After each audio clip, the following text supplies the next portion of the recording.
Sabay-sabay natin alamin ang mga kaganapan na nangyayari sa ating bansa.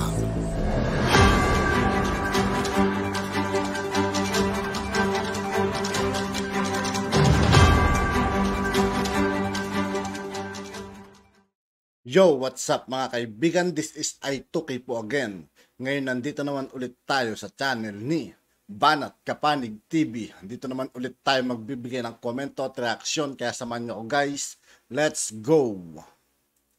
Ang issue na ngayon ay nagsimula sa iyo. Nung ikaw ay dumating dyan sa kapihan. Hindi ako natanggap ito. Kaya nga pakinggan niyo po ako kasi hindi ko po magagawa yan. Bata pa po ako. Kawawa ka naman. Anong nangyari dito sa iyo? Ginagamit ka lang na figurehead dyan? Tapos nagasalo ka sa lahat ng problema? Isa sa pinakatanong ng investigasyong ito, may child marriage ba sa kapihan? Kasi meron po tayong di ko kulang sa 4 na mga witnesses nag-a-attest dito sa child marriages sa kapihan. Kasama ang daming lumilito mga kaibigan na testigo rito ano. Tapos bandang huli magsisinungaling lang eh. Ano po yung isang actual grabe naman yun, Senyor Aguila. party to the marriage, si Elias Jane. Meron din po tayo at ipinakita ko kanina Mr. Chair sa opening statement, isang official document na ang pamagat ay family planning certificate kung saan yung minor, 15 dun sa form, ay indicated na married ang civil status. At kayo po, Mr. Kilario, kayo po, Senyor Aguila, ang presidente ng SBSI on official record. Meron pa nga hindi tayo na pag-usapan, Mr. Chair, Senyor Aguila, na pinapa-family planning pa talaga yung mga minor de edad na babae na pinapakasal nyo sa mga lalaking of legal age. Na nalalagyan sila ng, ano ba yun? Implant para sa family planning. So, patuloy pa ba kayo nagde-deny na may child marriages na nangyayari sa So, nangyayari po ba ang child marriages sa kapihan, Senyor Aguila, Mr. Kilario? Hindi po nangyari. Mr. Galanida, nangyayari po ba ang child marriages sa kapihan? Madam Senator, as far as I do not know anything about mayroong ganyan nangyayari sa kapihan. So, ang sagot po ninyo ay walang child marriages na nangyayari sa kapihan? Walang child marriages, Madam Senator. Kasi po, kung meron dapat yung mga parents mismo magko-complain kasi mga anak yun nila. Wala po. Sa alam ko lang. Sa pagkaalam nyo, isang tanong lang po ang akin, isang sagot lang po sa inyo. Hindi sa alam nyo, hindi. Ano bang totoong alam nyo? May child marriages ba o wala sa kapihan? Sir, Ma'am Janet, hindi pa po kayo. Mr. Galanida, mayroon ba or walang child marriages sa kapihan? As I would like to reiterate, as far as you know, wala po. Hindi ako nakasaksi ng anong mga seremonya na nangyari doon. Mr. Chair, parang ayaw lang sabihin ni Mr. Galanida ng no, pero hindi rin sila hindi rin sila umaamin ng yes. Ma'am Janet, kayo po na sinabi ng ibang witnesses namin ay sarili niyong anak ay ipinakasal ng minor de edad. Sinabi niyo sa kanila, ba't ayaw niyong magpakasal? Sarili kong anak ay ipinakasal. Kayo ma'am, anong sagot niyo sa tanong kung mayroon bang child marriages sa kapihan? Wala po, ma'am. Walang kasal sa kapihan.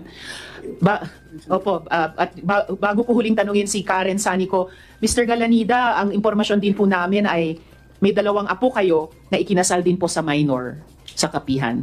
So kasama po ito sa dinideny ninyo.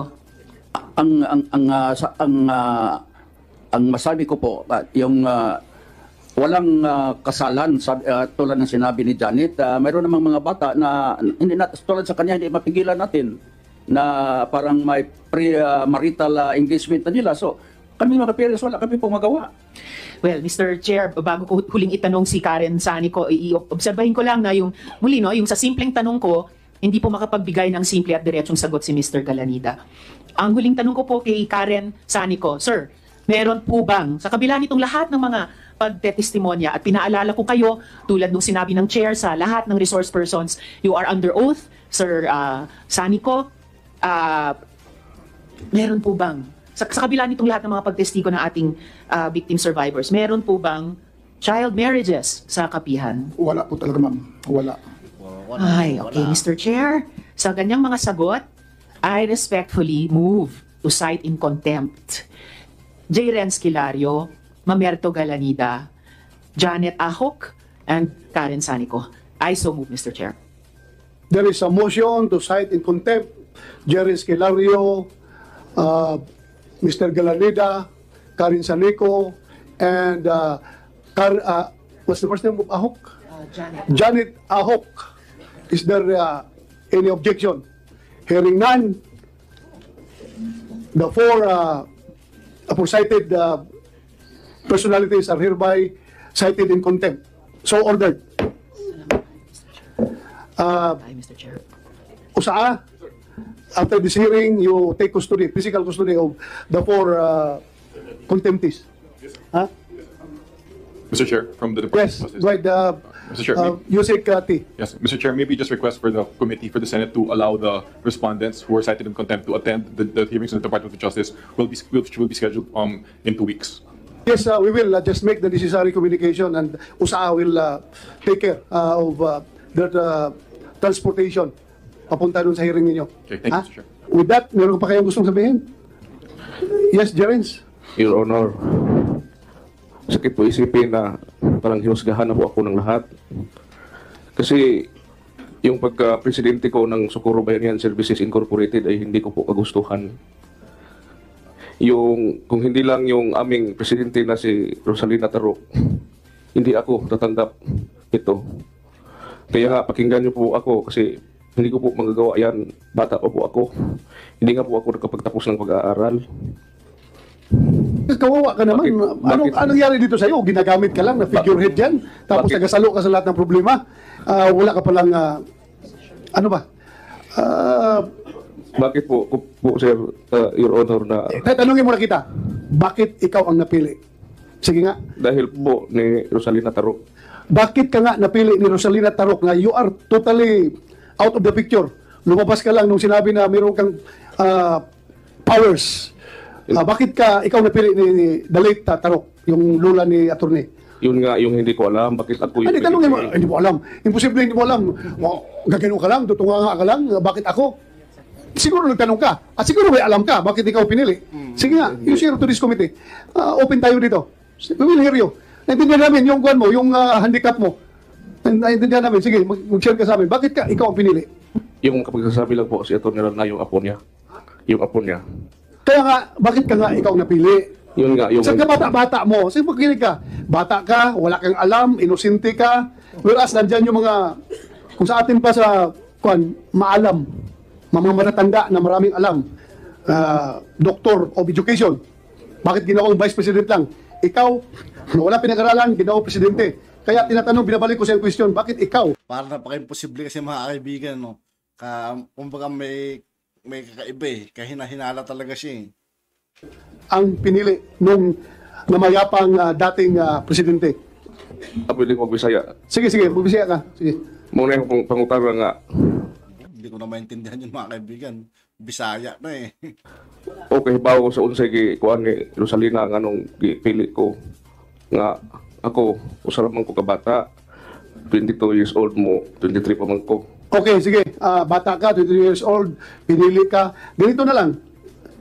I will provide you with the answer. Hindi ba pinili ka dahil of your extra powers?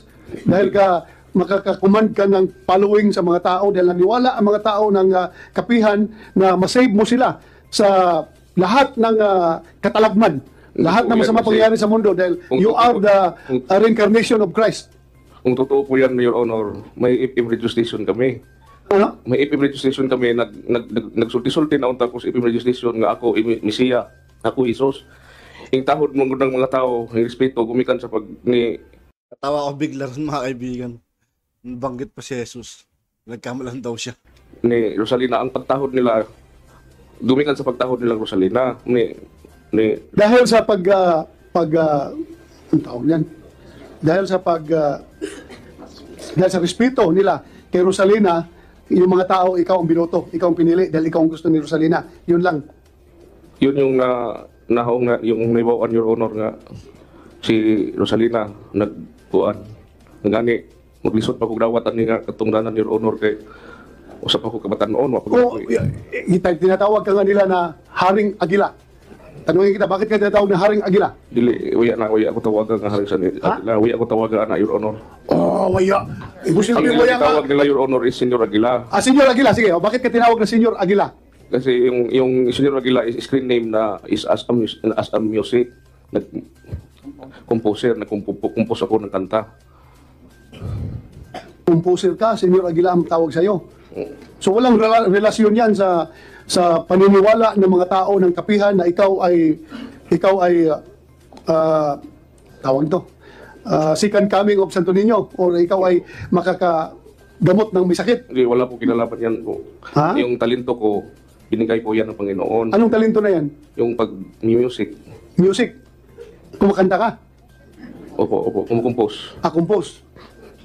Mr. Chair? Yes, go ahead. Mr. Chair, Senyor Aguila, sino bang pumili sa iyo? Si Ma'am Rosalinda ba or si Mr. Galanida?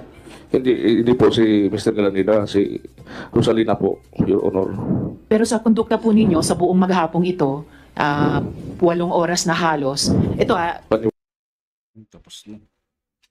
At yun nga po mga kaibigan, dito po nagtatapos ang ating reaction video. Muli ako po si I2K ng Sundalo ng Dunggalo at 811. Maraming salamat sa patuloy na pagsuporta. Yeah, peace out.